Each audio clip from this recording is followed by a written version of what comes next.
ഇന്നൊരു day in my life ആണ് ഉദ്ദേശിച്ചത്. അതുകൊണ്ട് രാവിലെ പള്ളി പോയിട്ട് വന്നിട്ട് മുട്ട പൊരിച്ച് പയറും കൂട്ടി ഉപ്പുമാവ് കഴിക്കാമെന്ന് വിചാരിച്ചു. സീൻ ഒന്ന് ഇതാണ്. ഇന്നൊരു അവധി ദിവസം ആയതുകൊണ്ട് ഒന്നുപോലും വിടാതെ എല്ലാം ഷൂട്ട് ചെയ്യണം. 3 മിനിറ്റിന്റെ ഒരു 3-4 ഷോർട്ട് വീഡിയോ എങ്കിലും ഇന്ന് എടുത്തു വെക്കണം. സ്റ്റോറി ബോർഡ് ഉണ്ടായിരുന്നു, അത് പിന്നെ വേണ്ടാന്ന് വെച്ചു. സ്ക്രിപ്റ്റ് അത് എടുക്കാൻ മറന്നു. ആർട്ടിസ്റ്റ് കുളത്തിലേക്ക് ചാടുകയാണല്ലോ, അപ്പോൾ ക്യാമറയും ഒപ്പം ചാടട്ടെ. എന്റെ കാര്യം ഇങ്ങനെയാണ്, ഒത്തിരി കാര്യങ്ങൾ സ്ക്രിപ്റ്റ് ചെയ്യും, പക്ഷെ ക്യാമറ നമ്മുടെ ഒപ്പം വരില്ലല്ലോ. നമ്മളിങ്ങനെ ഓരോ സ്പേസിലും കൊണ്ട് വെക്കണ്ടേ. രാവിലത്തെ ഉപ്പുമാവ് കഴിച്ചൊന്ന് പുറത്തോട്ട് ഇറങ്ങിയത് മാത്രമേ ഓർമ്മയുള്ളൂ. പിന്നെ ഹറി ബറി ആയിട്ടുള്ള ഓരോ കാര്യങ്ങളായിരുന്നു. അപ്പം ഞാൻ സ്ക്രിപ്റ്റും മറന്നു, സ്റ്റോറി ബോർഡും മറന്നു, ക്യാമറയും മറന്നു, ആർട്ടിസ്റ്റും മറന്നു, എല്ലാം മറന്നു. ക്യാമറ വെച്ച് ചെയ്യാനുള്ള ഒരു എലഗൻസി ആ പുറംപണിക്ക് ഇല്ലാതിരുന്നത് കൊണ്ട് നമ്മൾ തൽക്കാലം ആ 3-4 വീഡിയോ എന്നുള്ളത് കട്ട് ചെയ്ത് രാത്രി 9:30 ശേഷമുള്ള ഈ വീഡിയോയിലോട്ട് വരാം. ജനുവരി 1-ന്, അതായത് ഇന്ന് ഞാൻ ഇടാനായിട്ട് ഇരിക്കുന്ന ചുരിദാറാണ് കേട്ടോ. പുതിയ ചുരിദാർ എനിക്ക് റാണിയായിട്ട് തയ്ച്ചുകൊണ്ട് തന്നായിരുന്നു. അപ്പൊ ഷോളിന്റെ ഡെക്കറേഷൻ വർക്കൊന്നും ചെയ്തിട്ടില്ല, തൊങ്ങലും തോരണം ഒന്നും പിടിപ്പിക്കാനില്ല. തൽക്കാലം നമുക്ക് ഇതിന്റെ ആയിരിക്കും അടിച്ചു കൊടുക്കും. കച്ചവടത്തിന് നഷ്ടം വന്നതുപോലെ ഞാൻ ഇരിപ്പിരുന്നത് കണ്ടായിരുന്നു. അത് വേറെ ഒന്നുമല്ല, ഈ ചുരിദാറിന് ചേരുമെന്ന് വിചാരിച്ച് ഷോളിന്റെയോ ചുരിദാറിന്റെയോ ഒരു പീസ് പോലും കൊണ്ടുപോകാതെ ഞാൻ എന്റെ ഭാവനയിൽ കണ്ട് ഒരു കമ്മലും ബ്രേസ്ലെറ്റും വാങ്ങിച്ചുകൊണ്ട് വന്നു. ഈ ചുരിദാറുമായിട്ട് യാതൊരു ബന്ധവും ഇല്ല കൊണ്ടുവന്ന സാധനങ്ങൾക്ക്. 2 മാസങ്ങൾക്ക് മുമ്പ് ഞാൻ ഫ്ലിപ്കാർട്ടിൽ നിന്ന് ഓർഡർ ചെയ്ത് വാങ്ങിച്ച ഈ 3D പ്രിന്റിന്റെ ബെഡ്ഷീറ്റ് ന്യൂ ഇയർ ഒക്കെ അല്ലേ, നമുക്ക് ബെഡിലൊന്ന് വിരിച്ചു കൊടുക്കാം. ഈ ബെഡ്ഷീറ്റ് വിരിച്ചു കഴിഞ്ഞപ്പോൾ എന്റെ സന്തോഷം കൊണ്ട് ആ പ്രാവിന്റെ കണ്ണ് കുത്തുപൊട്ടിക്കാനാ തോന്നിയത്.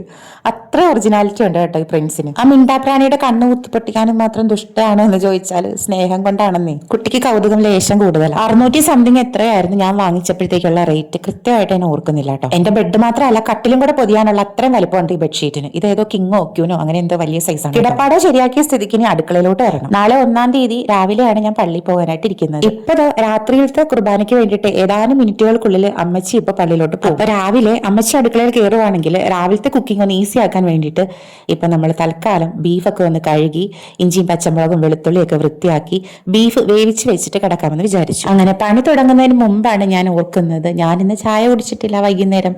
അപ്പൊ ചായ കുടിക്കണം. എനിക്ക് ഒരാൾക്ക് വേണ്ട ചായക്കുള്ള വെള്ളം അടുപ്പത്ത് വെച്ചിട്ട് ഞാൻ ബീഫ് കഴുകാനായിട്ട് നിന്നു. ബീഫ് കഴുകി കുക്കറിൽ വെച്ചതിന് ശേഷം നന്നായിട്ട് കൈയൊക്കെ കഴുകിയതിന് ശേഷമാണ് ചായ സെറ്റാക്കിയത്. കട്ടൻ ചായ തിളപ്പിച്ചിട്ട് നമ്മുടെ പാൽപ്പൊടിയും പഞ്ചസാരയും ചേർത്ത് മിക്സ് ചെയ്ത് ആറ്റി എടുക്കുന്നതാണ് എൻ്റെ ചായ. അടുക്കള ഭാഗത്ത് ഈ ഫെൻസിങ്ങിന്റെ വർക്ക് കഴിഞ്ഞതിന് ശേഷം ഇവിടെ ഇങ്ങനെ നടക്കാനോ ഇരിക്കാനോ രാത്രിയെന്നോ പകലെന്നോ നോക്കേണ്ട ആവശ്യമില്ല കേട്ടോ. അപ്പൊ ഞാൻ ചായയൊക്കെ ആയിട്ട് ഇപ്പൊ ഏകദേശം ഒരു 11:45 ആയിട്ടുണ്ട്.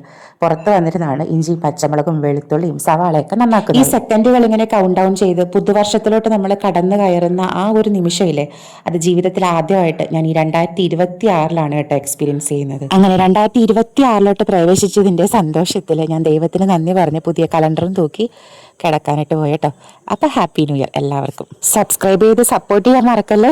അടുത്ത വീഡിയോയിൽ വീണ്ടും കാണാവേ.